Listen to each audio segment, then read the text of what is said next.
Hi friends, నేను మీకు ఇవాళ కోడిగుడ్డు మునక్కాయ పులుసు ఎలా చేసుకోవాలో చూపిస్తున్నాను.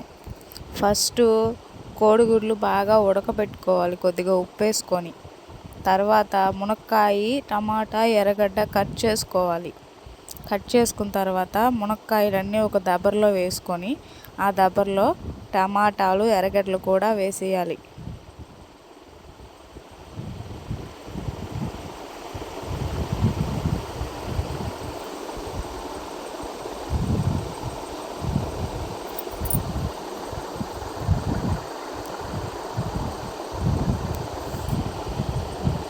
టమాటాలు, ఎర్రగడ్డలు వేసి సరిపడినంత ఉప్పు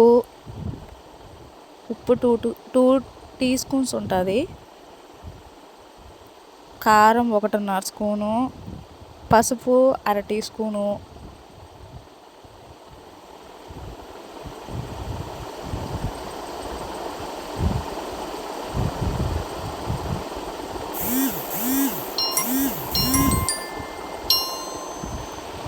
అవి బాగా పైకి కిందకి బాగా అనుకోవాలి ఫ్రెండ్స్. అప్పుడు ఉప్పు, కారం, పసుపు అన్నీ బాగా ఆ మునక్కాయలకి పడతాయి అన్నమాట.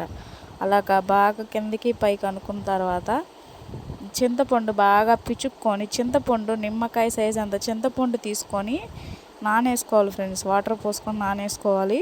అవి బాగా పిచుక్కొని ఆ వాటర్ మొత్తం మునక్కాయ పులుసులో పోసేయాలి. అవి బాగా మునిగేలాగా పోసుకొని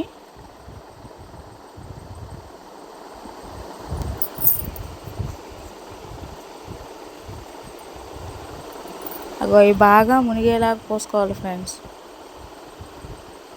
మొత్తం కలిసిపోతుంది. తర్వాత కడాయి పెట్టుకొని దాంట్లో ఒక 4 టీ స్పూన్లు ఆయిల్ పోసుకోవాలి ఫ్రెండ్స్. ఆయిల్ పోసుకున్న తర్వాత ఆవాలు, మెంతులు కలిపి వేయాలి ఫ్రెండ్స్. ఆవాలు, మెంతులు కలిపి వేసి అవి బాగా వేగిన తర్వాత మనం ఇందాక ఎర్రగడ్డ కోసుకున్నాం కదా, దాంట్లో కొద్దిగా ఎర్రగడ్డ తిరగమాతలో తీసి పెట్టుకోవాలి ఫ్రెండ్స్.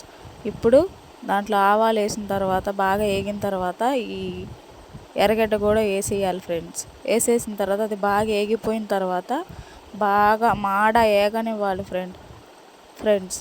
అది బాగా మాడ వేగనిచ్చిన తర్వాత ఆ ఆయిల్ ఎత్తి ఈ మునక్కాయ పులుసు దబరలో పోసేయాలి ఫ్రెండ్స్. ఆ దబరలో పోసేసిన తర్వాత అది బాగా కలిసిపోతుంది. కలిపేసుకొని గ్యాస్ మీద పెట్టుకొని బాగా ఉడికించుకోవాలి ఫ్రెండ్స్.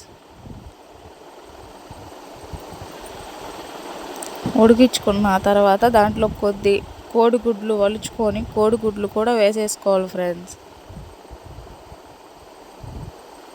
కోడిగుడ్లు కూడా దాంట్లో వేసేసుకొని మూత పెట్టేసుకొని బాగా ఉడికిన తర్వాత దించుకుంటే మునక్కాయ పులుసు రెడీ అయిపోయింది ఫ్రెండ్స్.